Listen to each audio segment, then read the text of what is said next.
often think about that story that woman was taken out of man. You know, if she were growing up today, she might have been the governor or the senator of the family rather than my father or me. Evan Bayh on his mom Marvella and her impact on women in America. And the new massive girls-focused athletic complex coming to Northwest Indiana named in her honor. Plus, how Indiana businesses are connecting with young Hoosier high schoolers to get them to explore a potential career in engineering. And two sides of the menu on the state of dining in Indiana. First, a Morgan County landmark closing. And Hoosier restaurants are making it big with French cuisine, taking a bite out of croissant hotspots in this month's Trendiana. Inside Indiana Business is next. From Indiana's business news leader, this is IBJ Media's Inside Indiana Business with Gerry Dick. Presented by Elevate Ventures and Indiana University.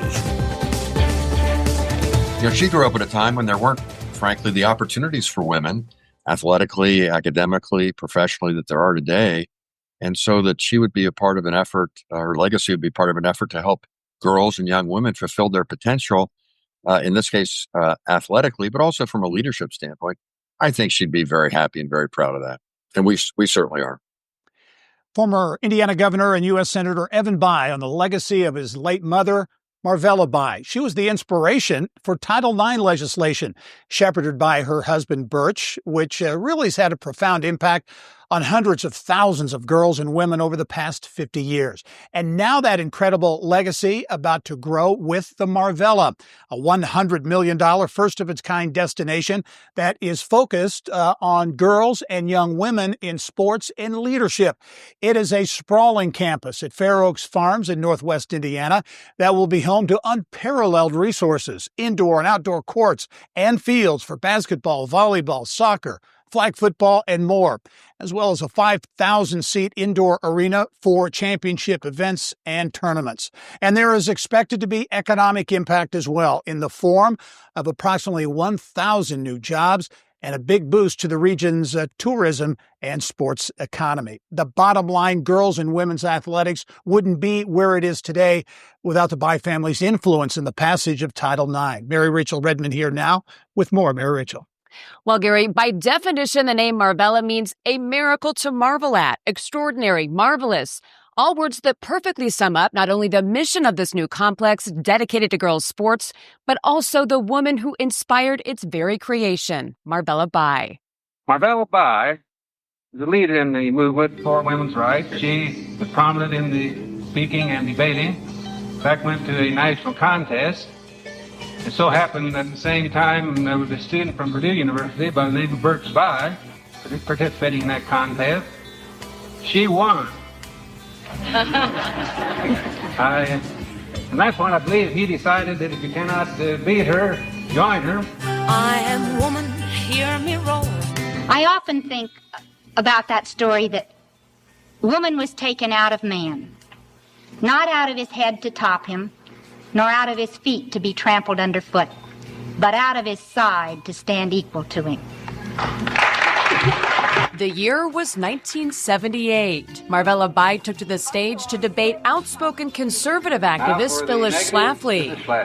The Equal Rights Amendment says equality of rights under the law. To the woman today trying to make her place in this world, whatever she chooses her place to be. She was very talented in her own right. She was governor of Girls State and then president of Girls Nation at age 18 and got to meet Harry Truman way back in the day. And, you know, if she were growing up today, she might have been the governor or the senator of the family rather than my father or me. But women didn't have quite those opportunities back then. She wanted to go to the University of Virginia. Imagine my sadness when we went for the interview to find that although I was an honor student, almost straight A's, and had all the credentials, simply because I was female, they wouldn't even consider me. It was Marvella's rejection from the University of Virginia that laid the stage for U.S. Senator Birch Bayh to pass legislation banning gender-based discrimination in education. Known as Title IX, it came into law in 1972.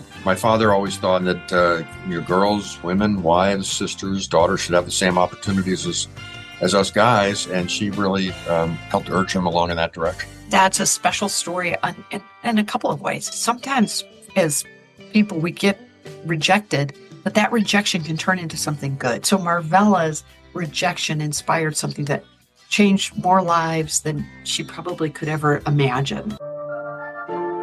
What we were trying to do was to see that women were treated equally. Because of Title IX, I got the opportunity to reach my dreams and my goals. It's opened doors and everything. You and I wouldn't be sitting here today. That in itself is an inspiration, which is why we'll have Marvella's story featured at our museum. Former Indiana Fever president Allison Barber is now chair of the Marvella Foundation and is helping to raise money to fund scholarships for girls to attend Marvella, designed to be much more than just a sports campus. So imagine that a girl will come to the campus and compete in all the sports. In between their games, they'll go to the Marvella Success Center. Well, they'll have these opportunities to really have some fun learning experience that will really create this 360 approach to girls. That's the goal. It's not just sports, it's life training. We know that 94% of women in C-suite positions in America played sports. Marvella, a fitting tribute to an Indiana woman who spent most of her life advocating for an equal playing field, unknowingly paving the way for girls to have opportunities like the one that now bears her name. I'm a proud Hoosier. And so the fact that we are the birthplace of Title IX is something that we should be really proud of and be bold about explaining and sharing with people outside of our state. And Marvella will do just that. Hopefully it'll be successful for many years to come, and young ladies and girls from around the country can come here to Indiana. And the fact that it coincides with the time when Caitlin Clark is the talk of the town, and Tamika Catchings has also been supportive. So there may be a harmonic convergence here that will help this be successful. And if it leads the next generation of young women and girls to go on and be successful and to win championships and do us all proud, well then, what a great legacy. And Allison Barber tells me as soon as the ground unfreezes, work will begin on the Marvella complex.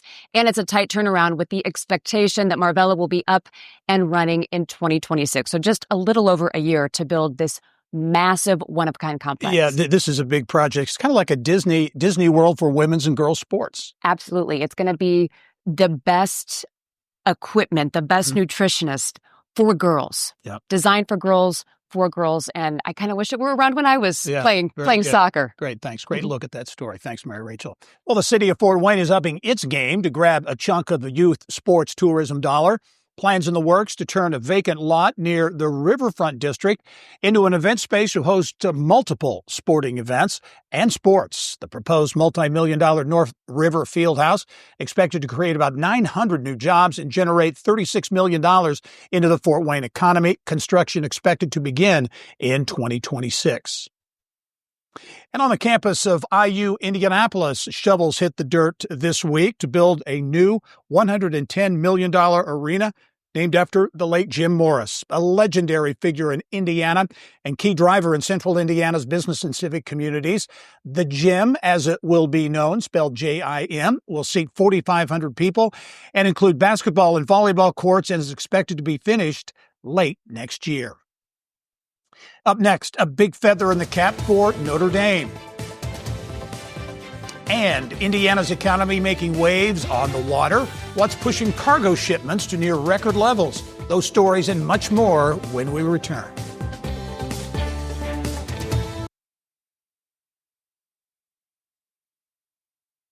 Here's what's making news around Indiana, brought to you by the Indiana Association of Realtors, Indiana's 21,000 realtors, the neighbors you know, the experts you can count on. Well, Indiana debunking the perception of being landlocked, the state making big money moving freight along the Ohio River and Lake Michigan. The ports of Indiana reporting its 3 operations, Mount Vernon and Jeffersonville on the Ohio, and Burns Harbor on Lake Michigan shipped some 13 million tons of cargo last year. That's the second highest number in state history. Ag, coal, and steel made up the bulk of those shipments. The ports of Indiana also announcing more than $200 million in public and private investment last year. A northern Indiana-based company boosting its presence at home. The Lear Group, which makes bed caps and other accessories for trucks, is shutting down operations in Mexico and bringing the bulk of that work back home to Elkhart. The move expected to create up to 50 new jobs. Bragging rights for the University of Notre Dame in South Bend. Forbes naming Notre Dame as America's best large employer for the first time. The university has appeared on the best large employer list 6 times and was named the top educational institution on the Forbes list last year. In Southwest Indiana, a new study showing economic momentum is growing in the region, especially when it comes to new partnerships and attracting people to live and work there. The Evansville Regional Economic Partnerships Attraction Initiative, known as Talent EVV, is currently working with community stakeholders and setting goals for the next 5 years. We're excited about what the future holds for the Evansville region, and we think that this strategic refresh is really going to position us to differentiate ourselves to other regions, not just across the state, but hopefully across the Midwest. The final Talent EVV 2030 strategic plan scheduled to launch in October, and you can learn more about the group's initiative and also read that full annual report at InsideIndianaBusiness.com. Advanced manufacturing and logistics are critical to Indiana's economic health. 840,000 workers contributing more than $150 billion to the state's GDP, nearly 40% of Indiana's total economic output. But there are a number of challenges facing the state's advanced manufacturing and logistics sectors, starting with productivity. The most meaningful success will be around wages, productivity, and investment. Are Hoosiers able to get meaningful, well-paid careers in advanced manufacturing and logistics? And are companies making the investments needed to continue to provide those meaningful opportunities for employment? Connexus Indiana just released a new 6-year strategic plan to address challenges within those industries. Well, still ahead for you, a new Indiana innovation that is helping to get rid of dog breath. We show you how a Fort Wayne-based company is revolutionizing the ways to care for canine dental care. And we'll have more in this week's Business of Health.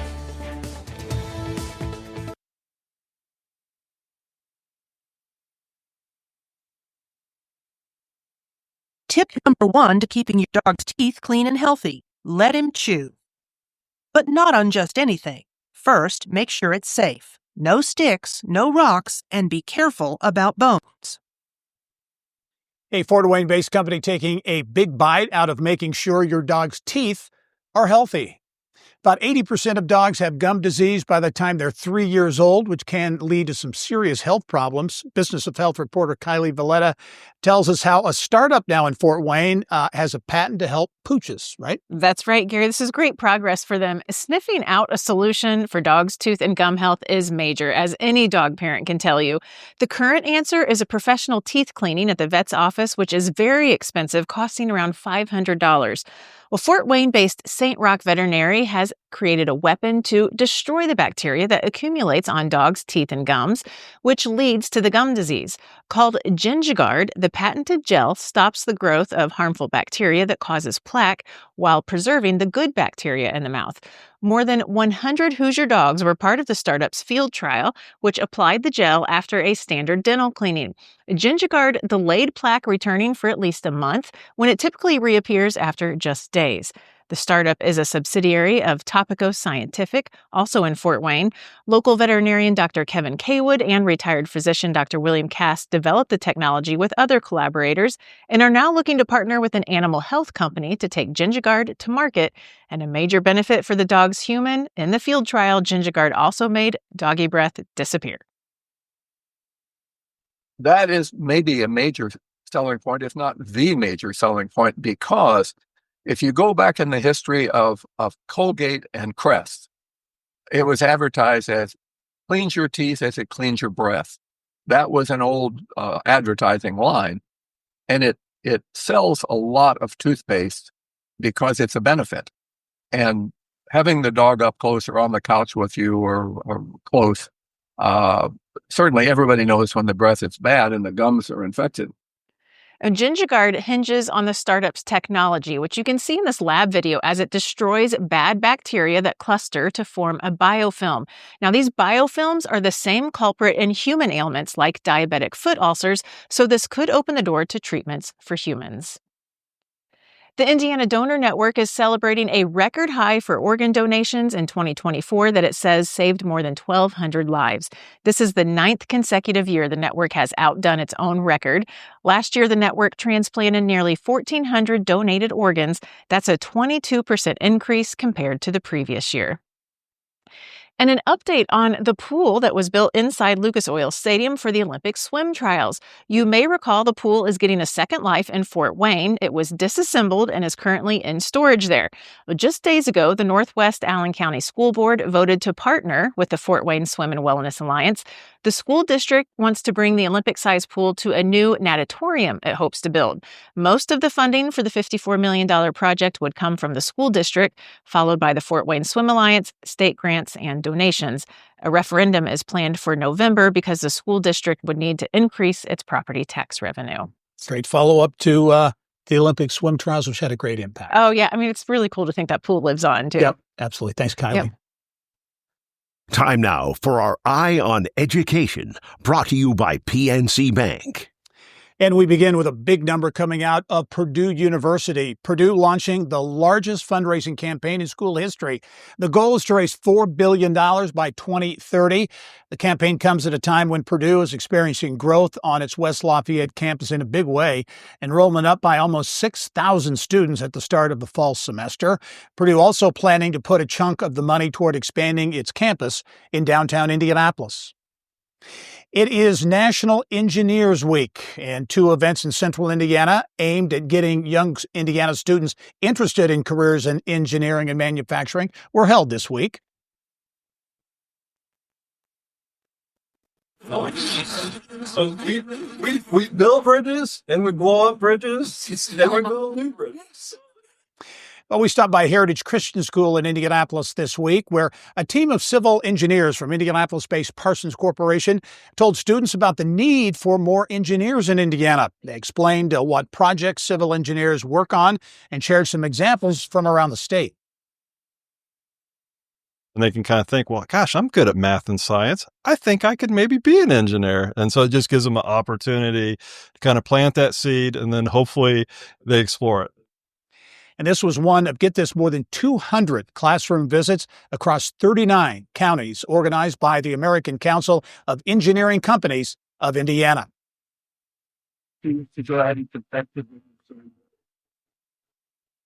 And more than 1,000 high school students from some 42 schools across central Indiana getting a firsthand look at operations at Major Tool and Machine in Indianapolis, the company's annual manufacturing day aimed at attracting and retaining young talent here in Indiana.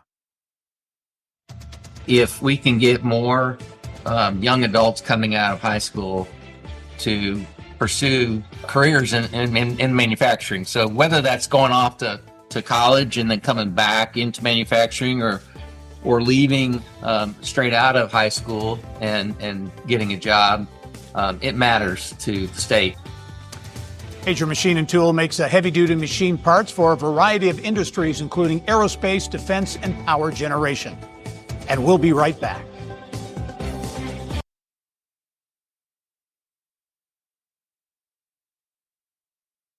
In 1944, our great-grandfather, Forrest Gray, had a vision. He wanted to create a place where people could enjoy satisfying meals made with love and care.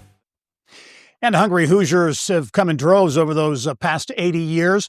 Lines out the door with people salivating over Gray Brothers fried chicken, green beans, mac and cheese, and of course, some homemade pie for dessert.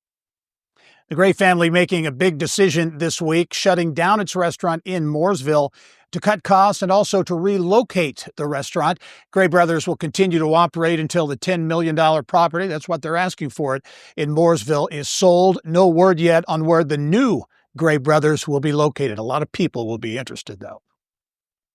Well, from iconic Hoosier comfort food to Indiana restaurateur, entrepreneurs making a mark with a French staple.